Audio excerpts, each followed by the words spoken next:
लड़ाई की जब शुरुआत थी रविंद्र बहुत की और हर जगह हर तरह के कार्यक्रम में और हर संघर्ष की लड़ाई लड़ते हैं ये हमारे छोटे भाई।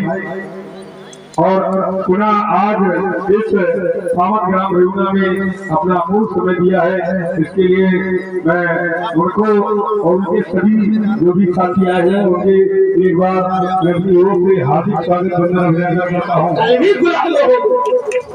ये गुलामी निकालना है तो बोलना सीखो, अपनी बात रखना सीखो। फिर मैं देखता हूँ किसकी माँ ने दूध पिलाया जो बहुजन समाज को छेड़ के चला जाएगा। मैं वो ये मंच तो छोड़ता है, इतनी भीड़ तो मेरे लिए रेगुलर होती है, इतनी भीड़ तो मैं रेगुलर में मीटिंग करता हूँ पहले। और 30 महीने के 30 दिन 300 दिन समाज के लिए समर्पित है। साथियों, मैं 8 दिसंबर का बड़े भाई का कार्यक्रम फिर खाटापुर में लिया है। जब कुछ समस्याओं का दिमाग खराब होगा ना तो उसका इलाज बहुत जल्द करा दूंगा। कुछ समस्याओं के सत्ताधारी लोगों का ये दिमाग खराब हो, ये बहुजन समाज को उंगली उठाने के लिए, या बहुजन समाज को दबाने के लिए, या अधिकारों को छीनने के लिए, या महापुरुषों की आवाज दबाने के लिए, तो मैं कहता हूँ लाइन खींच के मुकाबला करो। छठी का यात्रा किराया ये भी मालवी का सिपाही नहीं कहलाएगा। मैं नहीं, आपको पता होना चाहिए मैं साहू खोएगा और अम्बेडकर का वंशज हूँ, रामस्वरूप वर्मा का वंशज हूँ, जगदेव प्रसाद कुशवाहा का वंशज हूँ। हमारे महापुरुषों ने कितना संघर्ष किया। आज तुम्हें पता है बाबा साहब पानी पीने से रोके गए थे ना, पढ़ने से रोके गए थे, सच है ना। बाबा साहब कुर्सी में बैठने से रोका गया था, सच है ना। अरे कल भी रोका गया था,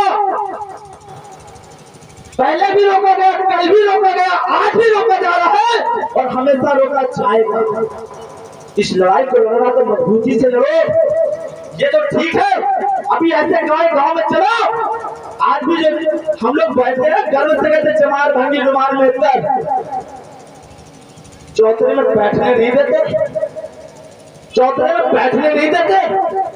अभी फतेहपुर में एक प्रधान सोनिका समाज का था, उसको कुर्सी को उठाकर बहुत मांगा था, कुर्सी में बैठ गया था वो। आपको क्या लगता है हमारे भारत 1947 में आजाद हुआ था और बाबा साहब की बैठक 1946 में होती और बाबा साहब ने 1954 में कहा था आजादी हमें नहीं मिली। जब हमारा भारत या हमारा संविधान फल से लागू होता तो आज हम लोग जमीन में बैठे होते। हम भी जानते हैं कुर्सी में बैठना जानते नहीं जानते। आपको मिल जाती है कुर्सी नहीं मिल जाती। साथियों, ये विषय एक दो का नहीं है, ये विषय हमारी बहन का नहीं है, ये विषय पूरे बहुजन समाज के लोगों का है। यदि आपको पता होना चाहिए, मैंने पहले कहा था यदि यहाँ सत्ताधारी के लोग आएंगे तो कार्यक्रम में मैं नहीं आऊंगा, बोला था पहले, मैंने बोला था। इसलिए जो व्यक्ति सत्ता का समर्थन करता है वो बहुजन समाज को कमजोर करता है। याद रखना, जो सत्ताधारी लोगों का समर्थन करता है वो हमारे महापुरुषों को कमजोर करता है। जब आपका संविधान लोग कहते थे 400 पार तो संविधान, तो साथियों याद रखो, इस लड़ाई को लड़ने के लिए आपका भाई लोग राजा जी नगीना में पहुंचा है। नगीना से सांसद बना तो आप लोगों की दुआ थी, आपका आशीर्वाद था, आप सबका प्यार था। तब लोकसभा नगीना से बड़ी बड़ी हस्तियों को डालने से चारा मना किया है और बहुमत से 13 लाख प्लस वोटों से सांसद बना।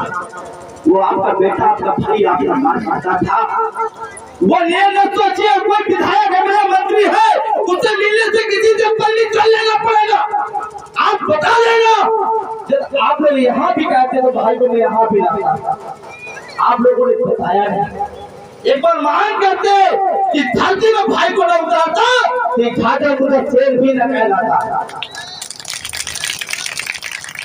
साथियों, ऐसा हमारा नेता होना चाहिए जो 12 बजे रात में भी खून उठाए और दुख में खड़ा, और जब बात आ जाए मान सम्मान के तो कदम से कदम खड़ा, वो है हमारा नेता चंद्रशेखर आजाद। साथियों, इस धरती को यदि आपको लगता है 4 बार बहुजन समाज की पार्टी सरकार रही, मलासा बिलास से प्रधान नहीं बन पाया, पूछ लीजिए किसी से। मैं अपने दावेदार के कहता हूँ, मरते दम तक आखिरी सांस तक मैं भीम आर्मी से जन्मा हूँ, भीम आर्मी में मरूंगा।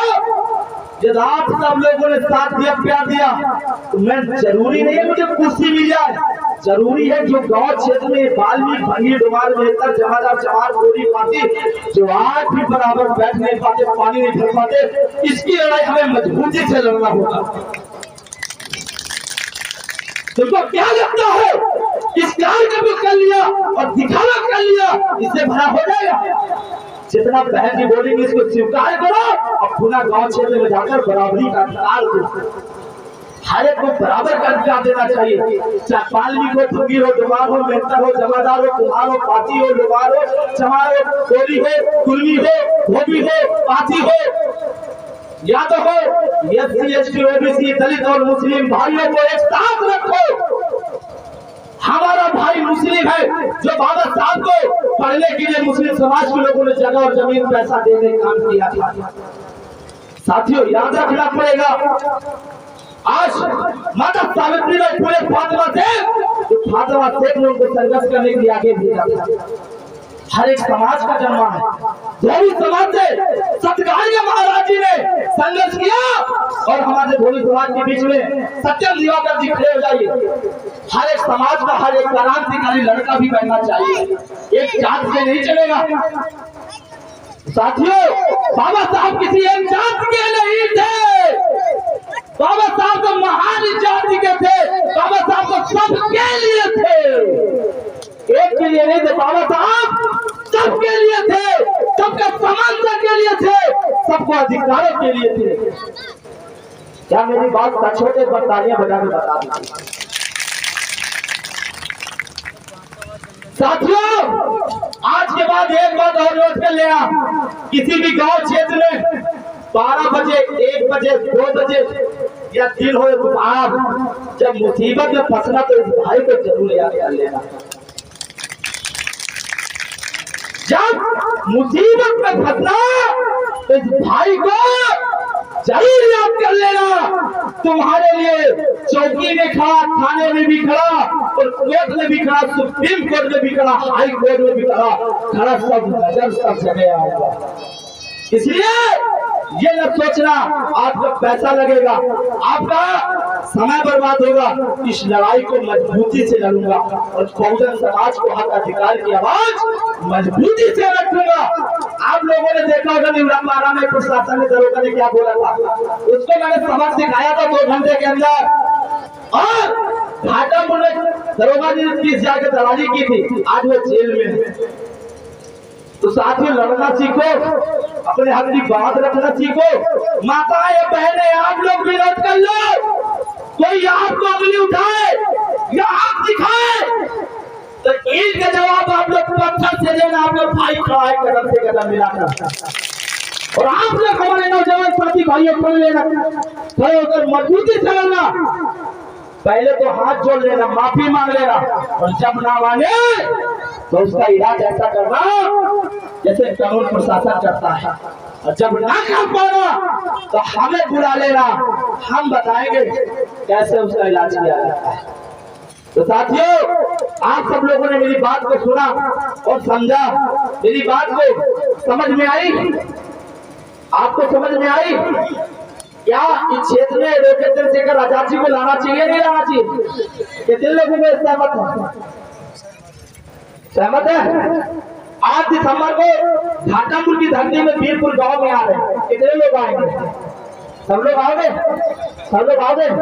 माननीय हमारे राष्ट्रीय अध्यक्ष विनय रतन सिंह जी का आगमन वीरपुर गांव में होगा और उनके संघर्षों या उनके जरूर या उनके हौसले को गुना बढ़ाने के लिए मैं भाई को घाटमपुर में रोकूंगा।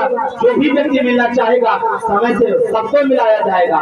तो साथियों ये न सोचिएगा आप सबका समय आते ही ये 21वीं सदी हमारी होगी, ये बहुजन समाज की होगी, आप सबकी होगी। इस लड़ाई को हम लोग मजबूती से लड़ेंगे और आखिरी सांस तक लड़ेंगे। इसलिए इतिहास गवाह है, इतिहास गवाह है, कभी पीठ नहीं दिखाई। और जब जब बहुजन समाज में अत्याचार शोषण हुआ है तो सीने पे मार खाकर बहुजन समाज की रक्षा की है। साथियों 12 घंटा लाठी चली थी, 12 घंटा मेरे पर 12 घंटा लाठी चली थी। भाई पता है कितना मारा गया चंद्रशेखर आजाद जी, बहुत मारे गए, बहुत मुकदमे खाए, बहुत बार जेल गए। आप ही लोगों के लिए तो गए, क्या मैं अपने लिए? तो साथियों ये आपका बेटा आपका भाई घाटापुर क्षेत्र में कोई भी बहुजन समाज का व्यक्ति हो परेशान होने की जरूरत नहीं है। और मैं कहता हूँ अभी मैंने एसडीएम महोदय से 6 मांगे रखी है, अब वे मांगे मेरी पूरी हो रही है। मैंने सबसे पहले मांग रखी थी हर एक अम्बेडकर पार्क में सीसीटीवी कैमरा लगना चाहिए। लग रहा है नहीं लग रहा क्षेत्र में बताएं, लग रहा है? दूसरी मांग रखी थी अम्बेडकर पार्क में सफाई सुथरा हमेशा रखना चाहिए। तीसरी मांग आई थी अम्बेडकर पार्क के अगर आसपास एक फूल नजर आया तो शासन प्रशासन से निवेदन करता हूँ मुझे आंदोलन करने में समय नहीं लगेगा।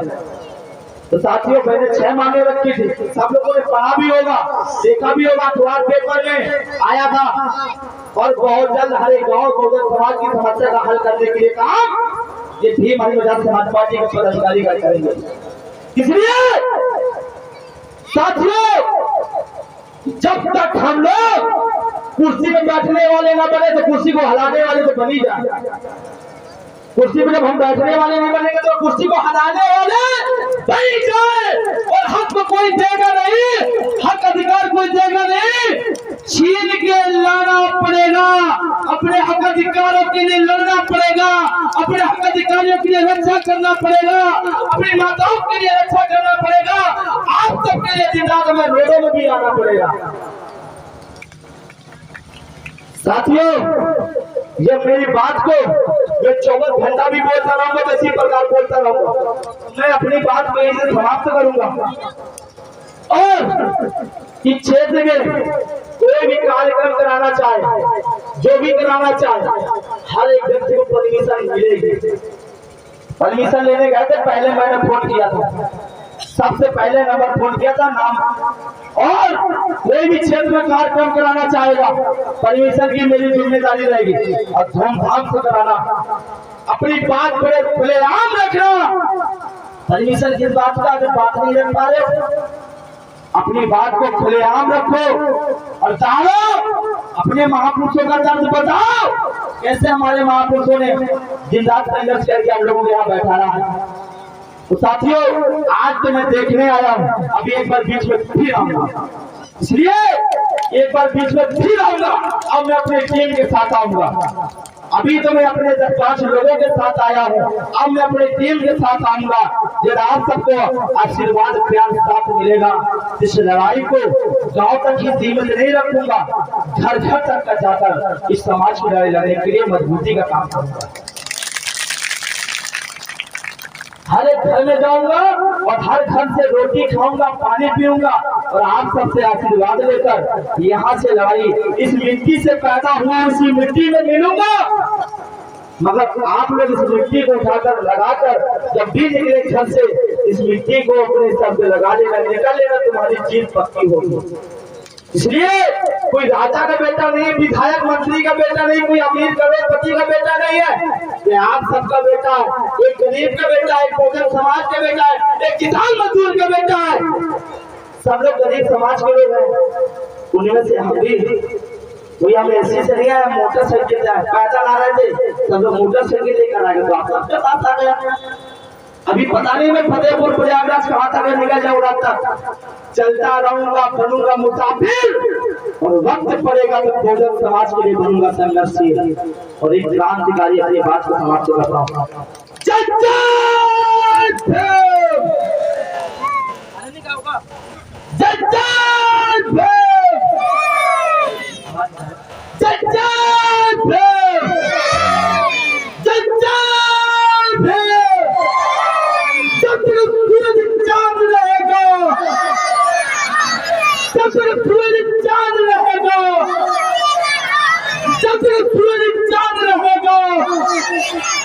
बाबा साहब का मिशन न तोड़ो, बाबा साहब का मिशन न तोड़ो, आवाज दो। माफी चाहेंगे आप सब। जय भीम, जय भीम। आप सब लोगों ने प्यार दिया, साथ दिया, मेरी बात को समझा। यदि मेरे से कोई गलती हो तो आप सब लोगों ने आशीर्वाद देकर माफ कर देना। आपका बेटा है। जय भीम। बहुत बहुत धन्यवाद।